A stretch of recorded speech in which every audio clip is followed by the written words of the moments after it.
Kenalkan, nama saya Alfredo Agapa Saribu, NPM 2282-168. Saya dari Prodi Agroteknologi A2. Di sini saya akan menjelaskan tentang sejarah dan perkembangan Telegram. Baiklah, langsung saja kita mulai. Dalam kehidupan serba modern ini, teknologi semakin berkembang pesat. Makin berkembangnya teknologi juga mempengaruhi kehidupan manusia sehari-hari. Aktivitas di kantor yang padat, pekerjaan yang banyak, ataupun berpergian keluar rumah. Manusia disebut sebagai makhluk yang memiliki sifat mobilitas yang tinggi. Sifat manusia tersebut sudah menjadi rutinitas sehari-hari, sehingga rumah kadang sering ditinggalkan dan juga terabaikan. Padahal, rumah merupakan salah satu kebutuhan yang harus tetap diperhatikan. Kondisi rumah yang terabaikan kadang sering menimbulkan beberapa masalah kecil, bahkan bisa menjadi masalah besar, seperti penggunaan daya yang berlebihan karena peralatan elektronik yang lupa dimatikan sistemnya, ataupun ketika berpergian tidak ada yang menyalakan peralatan elektronik lain yang dibutuhkan, sehingga ada pihak yang memanfaatkan kesempatan untuk melakukan tindak kriminal. Tetapi seiring dengan perkembangan teknologi, terdapat beberapa solusi untuk permasalahan tersebut. Salah satunya adalah menggunakan sistem pengendalian perangkat elektronik jarak jauh. Inti dari sistem ini sebenarnya untuk melakukan aktivitas buka tutup switch, dan objek yang dikendalikan adalah perangkat elektronik rumah tangga. Sistem ini memanfaatkan smartphone Android sebagai remote control. Telegram merupakan software berbasis Internet of Things atau IoT. Aplikasi Telegram ini akan digunakan sebagai media untuk kegiatan controlling dan monitoring sistem yang akan dibuat. Telegram sendiri dipilih karena aplikasi ini gratis, dengan bot API yang cukup lengkap dan semakin berkembang. Adanya fitur application programming interface atau API adalah salah satu keunggulan dari aplikasi ini. Aplikasi ini memiliki bot yang berfungsi sebagai layanan untuk membuat sistem komputasi yang akan dibuat dan dikembangkan oleh masyarakat luas. Pengertian Telegram. Menurut pengertian Wikipedia, Telegram merupakan aplikasi pesan instan multi-platform berbasis cloud yang gratis dan bersifat nirlaba. Aplikasi Telegram banyak tersedia untuk beragam sistem operasi seperti Android, iOS, Windows Phone, Ubuntu Touch, serta perangkat komputer seperti Windows, Mac OS X, dan Linux. Dengan Telegram, pengguna dapat saling berkirim pesan teks, foto, video, audio, dokumen, stiker, dan beragam tipe berkas lainnya. Telegram dikembangkan oleh perusahaan Telegram Messenger LLP, didukung wirausahawan Rusia Pavel Durov. Kode client-side Telegram bersifat gratis, sedangkan server-side tertutup dan hanya dimiliki perusahaan. Layanan Telegram juga menyediakan API untuk pengembangan developers agar dapat membuat stiker, animasi, perubahan tampilan, widgets, hingga bot. Informasi dan kebutuhan API Telegram dapat diakses melalui laman core.telegram.org. Sejarah Telegram. Telegram elektrik pertama kali ditemukan oleh Samuel Thomas von Sommering pada tahun 1809. Kemudian pada tahun 1832, Baron Skilling membuat telegraf elektrik pertama. Carl Friedrich Gauss dan Wilhelm Weber merupakan orang pertama yang menggunakan telegraf elektrik untuk alat komunikasi tetap pada tahun 1833 di Göttingen. Telegraf komersil pertama kali dibuat oleh William Fothergill. Cook Telegraph ini dipatenkan di Inggris pada tahun 1837. Telegram ini dikirimkan pada jarak 13 mil atau 21 km dan mulai dioperasikan pada tanggal 19 April 1839. Pada tahun 1843, seorang pemuda asal Skotlandia, Alexander Bain, menemukan sebuah alat yang bisa dikatakan merupakan sebuah mesin faksimil pertama. Ia menyebut penemuannya ini dengan recording telegraph. Telegraph yang ditemukan Bain ini mampu mengirimkan gambar menggunakan kawat elektrik. Pada tahun 1855, seorang biarawan Italia, Giovanni Caselli, juga membuat sebuah telegraf elektrik yang dapat mengirimkan pesan. Caselli menamai penemuannya ini dengan pantelegraf. Pantelegraf telah sukses digunakan dan diterima sebagai saluran telegraf antara kota Paris dan Lyon. Perkembangan Telegram. Telegram mempersilahkan para pengembang untuk mengembangkan aplikasinya dengan Telegram API. Ada dua jenis API yang disediakan Telegram.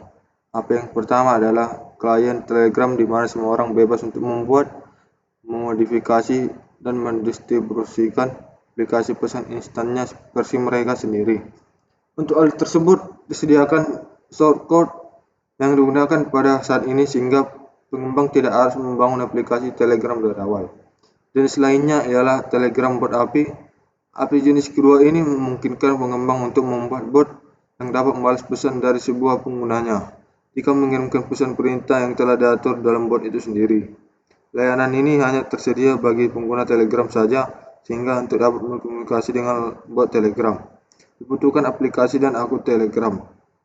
Telegram Bot merupakan akun khusus yang tidak memerlukan nomor telepon tambahan sebagai syarat khususnya. Akun bot tersebut berfungsi sebagai antarmuka untuk kode yang dapat dijalankan pada server pengembang. Bot tersebut dapat melakukan beberapa pekerjaan, yaitu A. Mengintegrasikan dengan layanan lainnya. Bot dapat mengirimkan komentar jarak jauh atau mengendalikan smart home.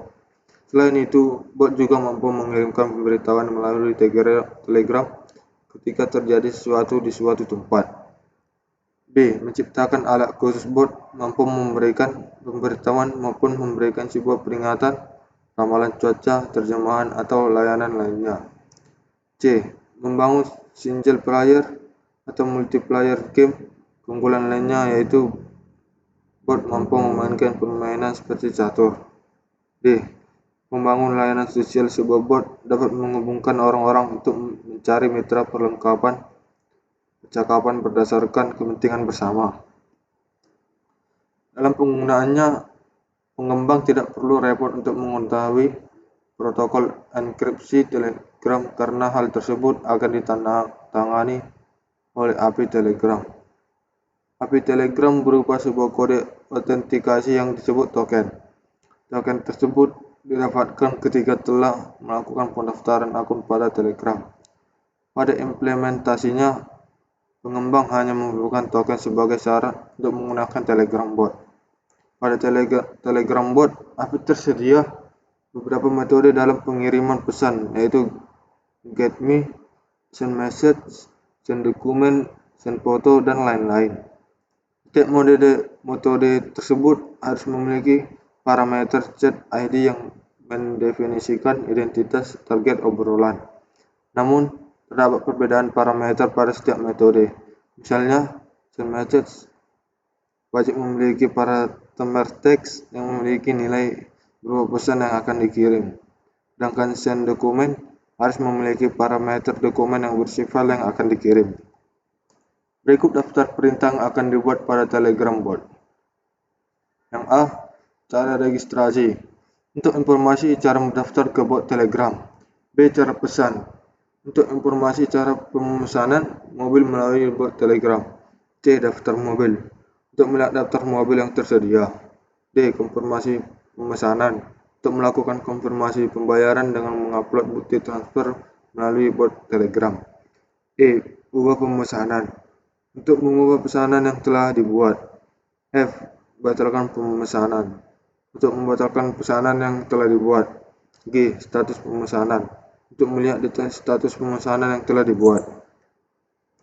Desain penelitian merupakan kerangka atau sebuah acuan yang berfungsi untuk membuat riset pemasaran yang menjelaskan bagaimana prosedur dan tahap-tahap yang harus dilakukan untuk mendapatkan informasi yang dibutuhkan untuk membangun, menyusun, ataupun menyelesaikan masalah penelitian pemasaran. Malhotra berpendapat bahwa terdapat dua jenis desain penelitian yang harus digunakan dalam melakukan penelitian, yaitu exploratory research designs dan conclusive research designs. A. Exploratory research designs. Menurut Malhotra, exploratory research designs merupakan metode penelitian yang sering digunakan dalam kasus penelitian ketika peneliti harus mendefinisikan suatu masalah yang lebih tepat, mengidentifikasikan tindakan yang relevan. B. Conclusive research designs.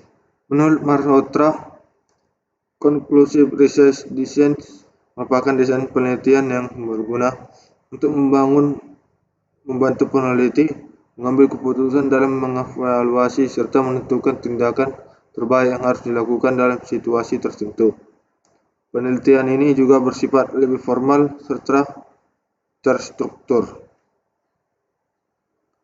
Kesimpulan, Telegram merupakan aplikasi pesan instan yang bersifat open source dengan memanfaatkan sistem cloud sebagai media penyimpanan utama. Saat ini Telegram diklaim memiliki tingkat keamanan terbaik. Telegram bersifat open source sehingga para peneliti mampu memantau dan menganalisis apakah aplikasi yang dikembangkan aman atau tidak.